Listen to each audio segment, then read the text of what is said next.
خداوند کے پاک کلام میں اس طرح سے لکھا ہے، پس اے بھائیو، میں خدا کی رحمتیں یاد دلا کر تم سے التماس کرتا ہوں کہ اپنے بدن ایسی قربانی ہونے کے لیے نذر کرو جو زندہ اور پاک اور خدا کو پسندیدہ ہو، یہی تمہاری معقول عبادت ہے۔ اور اس جہان کے ہم شکل نہ بنو، بلکہ عقل نئی ہو جانے سے اپنی صورت بدلتے جاؤ، تاکہ خدا کی نیک اور پسندیدہ اور کامل مرضی تجربہ سے معلوم کرتے رہو۔ کلام مقدس کا پڑھا جانا ہم سبوں کے لیے باعث برکت ہو، آمین۔ پالوس رسول کا یہ خط جو رومیوں کی کلیسیا کو لکھا گیا اور اس نے روما کی کلیسیا کے لیے جو ہدایات اور گزارشات بیان کی ہیں وہ آج ہمارے لیے ہیں، اور یہ تاریخ بیان کرتی ہے کہ پالوس رسول روما کی کلیسیا میں جانے کا ارادہ رکھتا تھا، لیکن وہ وہاں نہ جا سکا، اور اس نے ان کے لیے یہ خوبصورت خط لکھا۔ اور تمام خطوط میں سے یہ خط جو رومیوں کے نام ہے، یہ ایک طویل خط ہے، اور اس میں پالوس رسول نے وہ تمام باتیں جو پالوس رسول روما کی کلیسیا کو کہنا چاہتا ہے وہ اس نے اس میں بیان کی ہے۔ اور اس کے خط کے لکھنے کا جو مقصد ہے وہ پالوس رسول یہ بیان کرنا چاہتا ہے کہ خدا کی راست بازی ایمان سے اور ایمان کے لیے ظاہر ہوتی ہے۔ مسیح میں میرے عزیزو، رومیوں کے نام جو خط پڑھا گیا اور اس کے 12ویں باب کی پہلی اور دوسری آیت آپ کے سامنے رکھی ہے، تو یہ بیان کیا گیا ہے کہ اے بھائیو، یعنی وہ کلیسیا سے مخاطب ہے اور کہتا ہے کہ میں خدا کی رحمتیں یاد دلا کر تم سے التماس کرتا ہوں۔ خدا کی رحمتیں، خدا کی برکتیں جو خدا نے کلیسیا کو دے رکھی ہیں، پالوس رسول یہ کہتا ہے کہ ان کو یاد دلا کر کہ تم خدا کی رحمتوں میں بہت زیادہ ہو، خدا نے تم پر بہت زیادہ رحمت کی ہوئی ہے، اور میں وہ رحمتیں، خدا کی برکتیں یاد دلا کر تمہارے آگے درخواست کرتا ہوں، التماس کرتا ہوں، میں منت کرتا ہوں کہ اپنے بدن ایسی قربانی ہونے کے لیے نذر کرو جو زندہ اور پاک اور خدا کو پسندیدہ ہو۔ جو خدا کو پسندیدہ باتیں ہیں، جو خدا کو پسندیدہ پرستش ہے، جو خدا کو پسندیدہ عبادت ہے، ہمارے دلوں میں وہ ہونی چاہیے۔ پچھلے اتوار ہم اس بات کے لیے یہ ذکر کر رہے تھے کہ اور سیکھا کہ جہاں برکات زیادہ ہوتی ہیں، جہاں خوشحالی زیادہ ہوتی ہے، وہاں خدا سے دوری بھی آ جاتی ہے، وہاں لوگ بے دینی کی طرف بھی چلے جاتے ہیں۔ لیکن پالوس رسول بھی روما کی کلیسیا کو اسی مناظر میں یہ بیان کرتا ہے کہ تمہارے پاس خدا کی برکات بہت زیادہ ہے، اور ان ساری برکات میں رہتے ہوئے تم کہیں خدا سے دور نہ ہو جاؤ، بلکہ اپنے بدن ایسے خدا کی پرستش کرنے کے لیے قربان کر دو، عبادت کرنے کے لیے قربان کر دو، تاکہ خدا کی معقول عبادت ہو سکے۔ آج ہم خدا کی اس عبادت میں جو خدا کے نام سے ہم کر رہے ہیں، ہم یہ بات جانیں گے کہ ہم کس طور سے خداوند کی معقول عبادت کر سکتے ہیں۔ ہماری معقول عبادت کیسی ہونی چاہیے۔ میں آپ کے سامنے آج کی عبادت میں 5 طریقے رکھنا چاہتا ہوں خدا کے کلام کے مطابق کہ ہم کس طور سے معقول عبادت جو خدا کو پسند ہے ہم کر سکتے ہیں۔ کہیں ہم بھی معقول عبادت میں نہ کریں اور خدا سے دور نہ ہو جائیں اور بے دینی ہم میں نہ آ جائے، ہم خدا سے دور ہو جائیں۔ اگر ہم کہ خدا نے ہماری کلیسیا کو بے شمار برکات میں رکھا ہوا ہے، بے شمار برکات کا ہمیں ناجائز فائدہ اٹھاتے ہوئے خدا سے دوری کا شکار نہیں ہونا ہے۔ ہمیں خداوند اپنے خدا کی معقول عبادت کرنی ہے جو خدا کو پسندیدہ ہو۔ اور لکھا ہے اگلی آیت کے اس جہان کے ہم شکل نہ بنو، اس جہان میں رہتے ہوئے خدا کی برکات کو استعمال کرتے ہوئے ہمیں اس جہان کے نہیں بننا ہے، بلکہ لکھا ہے کہ اپنی صورت اپنی عقل نئی ہو جانے سے اپنی صورت بدلتے جاؤ۔ جب خدا اپنے پاک کلام کی آگاہی دیتا ہے، جب خدا اپنے پاک کلام کو ہم پر عیاں کرتا ہے تو ہم اپنی پرانی عادات کو چھوڑیں اور خدا کی عبادت لائق طریقے سے کریں، کیونکہ خدا کی معقول عبادت کرنے سے ہی ہم ہمیشہ کی زندگی کو حاصل کرتے ہیں اور خداوند کے حضور میں مقبول ٹھہرتے ہیں۔ مسیح میں میرے عزیزو، یہاں لکھا ہے تاکہ جب آپ صورت بدلتے جاؤ تاکہ خدا کی نیک اور پسندیدہ اور کامل مرضی تجربہ سے ایکسپیرینس کرتے ہوئے معلوم کرتے ہوئے کرتے رہو۔ مسیح میں میرے عزیزو، آج جو پہلی بات ہے، جو پہلا طریقہ ہے وہ خدا کی معقول عبادت کرنے کے لیے ان میں سے پہلا یہ ہے کہ اپنے الفاظ سے، اپنے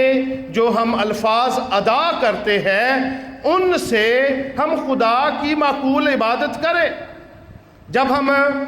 لوکا کی انجیل اور اس کا پہلا باب اور اس کے پہلے باب کی 63ویں 64ویں آیت میں پڑھتے ہیں، جہاں وہ واقعہ ہے کہ یوحنا استقباغی کا باپ جب زکریا کاہن اپنے بیٹے کی پیدائش سے پہلے بول نہیں سکتا تھا، تو اس نے جب اپنے بیٹے کا نام لکھا تختی منگوا کر، تو بائبل مقدس میں لکھا ہے لوکا کی انجیل پہلا باب اور اس کی 63ویں اور 64ویں آیت میں آپ کے لیے پڑھنا چاہتا ہوں۔ لکھا ہے کہ زکریا نے اس نے تختی منگا کر یہ لکھا کہ اس کا نام یوحنا ہے، اور سب نے تعجب کیا۔ اسی دم اس کا منہ اور زبان کھل گئی اور وہ بولنے اور خدا کی حمد کرنے لگا۔ وہ اپنے الفاظ سے جو اس نے لکھے تھے اور جو اس کا زبان بند ہو چکی تھی، اس کی کھلنے کے بعد وہ اپنے الفاظ سے خدا کی حمد کرنے لگا۔ مسیح میں میرے عزیزو، ہمیں خدا کی حمد اپنے الفاظ سے کرنی ہے۔ ہم بعض اوقات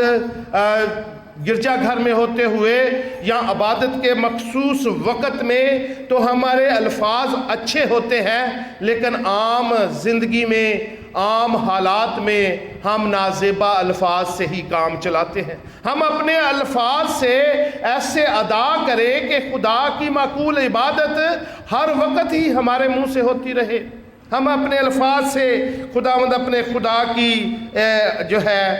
عبادت کر سکتے ہیں۔ اگر ہم افسیوں کے نام پالوس رسول کا خط اور اس کا 5واں باب اور اس کی 19ویں آیت پڑھیں، جو کہ بڑی ہی ایک پسندیدہ اور مشہور آیت ہے۔ خداوند کے کلام میں لکھا ہے، افسیوں کے نام پالوس رسول کا خط ہے اور اس کا 5واں باب 19ویں آیت میں، اور آپس میں مزامیر اور گیت اور روحانی غزلیں گایا کرو اور دل سے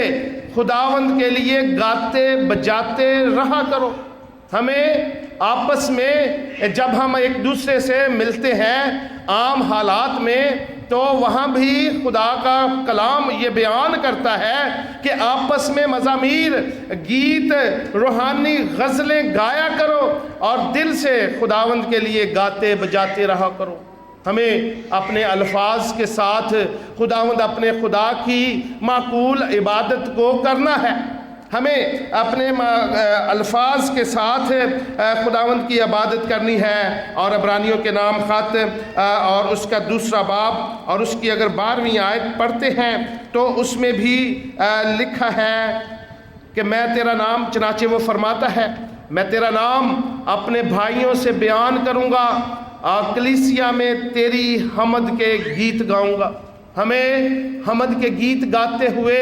اور خدا کے نام کو عزت و جلال دیتے ہوئے اور خدا کے نام کو بڑھاتے ہوئے اپنے الفاظ کو بیان کرنا ہے۔ ہمارے الفاظ ایسے ہونے چاہیے جس سے خدا کی حمد اور ستائش ہو۔ بعض لوگ کہتے ہیں کہ ہم گرجا گھر میں ہی ایسے الفاظ استعمال، ایسی بات نہیں ہے۔ ہمارا رویہ ہمیشہ ہمارے الفاظ ایسے ہوں کہ خدا کو ہمارے الفاظ پسند آئیں، اور یہی ہماری معقول عبادت ہے۔ دوسری بات جو آج ہم اپنے آج کے پیغام میں سیکھیں گے کہ اپنے کاموں سے خداوند کے نام کو عزت و جلال دے، اور یہی ہماری معقول عبادت ہے۔ اگر ہم اعمال کی کتاب کو پڑھتے ہیں اور اس کا 10واں باب، اور اس 10واں باب اگر سارا پڑھے تو وہاں ایک شخص کا ذکر آتا ہے جس کا نام کرنیلیس ہے، اور وہ لکھا ہے کہ وہ غیر قوم سے تھا، وہ خدا کو بھی جانتا نہیں تھا، تو بھی وہ نیک کام کرتا، تو بھی وہ خداوند وہ خدا کے نام سے دعائیں کرتا۔ اور ایک دن کیا ہوا کہ خدا کا فرشتہ اس کے پاس آیا، کرنیلیس کے پاس خدا کا فرشتہ آیا، اور اس نے کہا کہ تیری دعائیں اور تیرے وہ سب کام مجھے پسند ہیں جو تو خدا کے لیے کرتا ہے، تو ایک کام اور کر۔ اور خدا کے فرشتہ نے کرنیلیس کے ذمے، جو ابھی کرسچن بھی نہیں تھا، اس کے ذمے خدا کا فرشتہ آیا اور خدا نے اس کے ذمے کام لگایا، کیونکہ اس کے کام اور اس کی دعائیں خدا کو پسند آ گئی تھیں۔ اور اس نے کہا کہ یافا میں جا، اور وہاں میرا بندہ پطرس ہے، ایک گھر میں ٹھہرا ہوا ہے، اس کو تو اپنے ہاں مہمان بنا کر لیا۔ مسیح میں میرے عزیزو، ہمیں اپنے کاموں کے ذریعہ سے خدا کے نام کو عزت و جلال دینا ہے، یہی ہماری معقول عبادت ہے۔ اس سے پہلے ہم یہ سیکھا کہ ہمیں اپنے الفاظ سے خدا کے نام کو عزت و جلال دینا ہے، یہی ہماری معقول عبادت ہے۔ اور ہمیں اپنے کاموں کے ذریعے سے جو دوسری بات ہے وہ ہم نے سیکھی ہے۔ عبرانیوں کے نام اگر خط ہے تو اس کا 6 باب اور اس کی 10ویں آیت میں آپ کے لیے بیان کرنا چاہتا ہوں کہ اپنے کاموں کے ذریعے سے ہمیں خدا کے نام کو عزت اور جلال دینا ہے۔ خداوند کے پاک کلام میں اس طرح سے لکھا ہے، عبرانیوں کے نام خط ہے، اس کا 6 باب اور اس کی 10ویں آیت، اس لیے کہ خدا بے انصاف نہیں جو تمہارے کام اور اس محبت کو بھول جائے جو تم نے اس کے نام کے واسطے اس طرح ظاہر کی کہ مقدسوں کی خدمت کی اور کر رہے ہو۔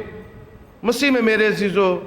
خدا کا کلام بیان کرتا ہے کہ خدا بے انصاف نہیں ہے جو یہ بھول جائے جو تم نے کام کیے ہیں اور مقدسوں کی خدمت کی ہے۔ خدا آپ کے اچھے کاموں کو جو آپ خدا کے لیے کرتے ہو، جو تمہاری معقول عبادت ہے، خدا کے لیے کرو۔ ہمیں اپنے نیک کاموں سے، ہمیں اپنے کاموں کے ذریعے سے خدا کی حمد اور ستائش کرنی ہے تاکہ ہم اپنی معقول عبادت ہمیشہ کے لیے ہر وقت جاری رکھ سکیں۔ اور تیسری بات وہ یہ ہے کہ ہمیں اپنے بدن کے ذریعہ سے، ہمیں اپنے بدنوں سے خدا کے نام کو عزت و جلال دینا ہے، کیونکہ اگر ہم 1 کرنتھیوں 6 باب اور اس کی 19ویں اور 20ویں آیت پڑھیں تو خدا کا بندہ پالوس رسول یہ بیان کرتا ہے کہ تم اپنے نہیں ہو بلکہ قیمت سے خریدے گئے ہو، اور اپنے بدن سے خدا کا جلال ظاہر کرو۔ ہم خریدے گئے ہیں، ہماری جو مرضی، ہمارے جسم کے بدن روح جان ہے، اس کے وسیلہ سے خدا کے نام کو ہمیں عزت اور جلال دینا ہے۔ اور جو میں نے ابھی حوالہ پڑھا ہے کہ رومیو کے نام خط ہے، اس کا 12واں باب پہلی آیت میں وہاں بھی یہ درج ہے کہ اپنے بدن ایسی قربانی ہونے کے لیے نذر کرو جو زندہ اور پاک اور خدا کو پسندیدہ ہو۔ ہم اپنے بدنوں کو خدا کے نام کو عزت و جلال دینے کے لیے استعمال کریں۔ ہمارے بدنوں میں کیا ہے؟ ہمارے بدنوں میں خدا نے دی ہوئی وہ تمام صلاحیتیں ہیں۔ ہم ان صلاحیتوں سے خدا کے نام کو عزت و جلال دیں، یہی ہماری معقول عبادت ہے۔ چوتھی بات جو ہم آج کی دوپہر، آج کی صبح ہم اپنے خدا کے کلام سے سیکھیں گے کہ ہم معقول عبادت، خدا کی معقول عبادت کس طرح سے کر سکتے ہیں۔ چوتھی بات، ہم اپنے ہدیہ جات سے خدا کی عبادت کر سکتے ہیں۔ اور اگر ایک حوالہ ہم پڑھیں بڑا خاص ہے، فلپیوں کے نام پالوس رسول کا خط اور اس کا 4واں باب اور اس کی 18ویں آیت میں پالوس رسول یہ بیان کرتا ہے، جو پالوس رسول کا خط ہے فلپیوں کے نام، اس کا 4واں باب اور اس کی 18ویں آیت، وہ کہتا ہے میرے پاس سب کچھ ہے بلکہ افراد سے ہے، تمہاری بھیجی ہوئی چیزیں اپافردس کے ہاتھ سے لے کر میں آسودہ ہو گیا ہوں۔ وہ خوشبودار اور مقبول قربانی ہے جو خدا کو پسندیدہ ہے۔ مسیح میں میرے عزیزو، پالوس رسول کے پاس سب کچھ ہے، تو بھی ایک کلیسیا نے، فلپی کی کلیسیا نے اس کو ہدیہ پیش کیا ہے، اور وہ فلپی کی کلیسیا کو بطور شکریہ یہ بات کہہ رہا ہے کہ میرے پاس سب کچھ ہے، اور جس شخص کے ہاتھ میں تم نے یہ چیزیں بھیجی ہیں یہ خدا کو پسندیدہ ہے اور یہ خدا کے حضور میں مقبول ٹھہری ہے۔ ہمیں اپنے ہدیہ جات سے خدا کے نام کو عزت اور جلال دینا ہے۔ یسایہ کی کتاب کے 32ویں باب اور اس کی اگر 8ویں آیت پڑھیں تو اس میں بھی لکھا ہے کہ صاحب مروت سخاوت کی باتیں سوچتا ہے اور سخاوت کے کاموں میں ثابت قدمی کرتا ہے۔ جو سخاوت کرتا ہے وہ خدا کو پسندیدہ ہے، جو خدا کے راہ میں خرچ کرتا ہے وہ خدا کو پسند ہے۔ اگر ہم ایک بڑا مشہور حوالہ اور ایک مشہور واقعہ پہلی تواریخ کے 21ویں باب میں دیکھیں کہ جب خدا داؤد سے ناراض تھا اور خدا داؤد کو اور ساری قوم بنی اسرائیل کو سزا دینا چاہتا تھا، تو خدا نے اپنا فرشتہ بھیجا جو اس کے ہاتھ میں ننگی تلوار تھی، اور وہ یروشلم کو اور اس کے سارے لوگوں کو ختم کرنے کو تھا۔ داؤد نے اور بزرگوں نے جب یہ دیکھا کہ خدا کا ہاتھ جو ننگی تلوار ایک فرشتہ کے ہاتھ میں ہے وہ ہم پر بڑھ گئی ہے، وہ ہم کو نیست اور نابود کرنا چاہتا ہے، تو وہاں ایک شخص ہے اورنان یبوسی، اور اس کا کردار میں آپ کے سامنے پیش کرنا چاہتا ہوں کہ اس نے داؤد کو اپنی زمین اور زمین کے اندر جو بھی کھلیان تھے وہ خدا کی نظر کرنے کے لیے پیش کر دیے، تاکہ داؤد جو ہے وہاں سوختنی قربانی اس کھلیان میں کرے، اور خدا اس وبا کو، اس آفت کو، اس فرشتہ کو جس کے ہاتھ میں ننگی تلوار ہے وہ ہم کو ختم نہ کر دے۔ اور نان یبوسی نے کہا کہ میرا کھیت لے لے، میں تجھ سے 1 روپیہ نہیں لیتا ہوں، اس میں جتنا گیہوں ہے اور جو گیہوں ہم ابھی گاہ رہے ہیں یہ ساری چیزیں خدا کی نظر ہوں۔ لیکن داؤد نے کہا کہ میں اس کی قیمت دوں گا، میں اس کی قیمت دوں گا، میں اس کھلیان کو، کھیت کو خریدوں گا اور اس کھیت کی قیمت دے کر خدا کے حضور میں سوختنی قربانی کروں گا، کیونکہ غلطی میری ہے، خدا مجھے سزا دینا چاہتا ہے، میں اس کی ساری خمیازہ میں بھگتنے کے لیے تیار۔ سو داؤد نے وہ کھیت خریدا اور اس میں خدا کی سوختنی قربانی کی، اور بائبل مقدس میں لکھا ہے کہ وہ فرشتہ جو ہاتھ میں ننگی تلوار لیے ہوئے تھا، اس نے تلوار کو میان میں کر لیا اور خدا وہ عذاب نازل کرنے سے باز آئے۔ اپنے ہدیہ جات سے، اپنی ہدیہ جات سے، اپنے ان چیزوں سے جو خدا نے دے رکھی ہیں، اس سے خدا کے نام کو عزت و جلال دے، تاکہ خدا کے کام چلتے رہیں، اور یہی ہماری معقول عبادت ہے۔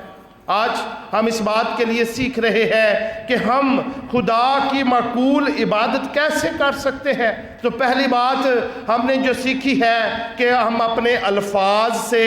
خدا کی معقول عبادت کر سکتے ہیں۔ پھر دوسری بات جو ہم نے سیکھی کہ ہم اپنے کاموں سے خدا کی Thank you for watching this video. Please subscribe and share this video. God bless you.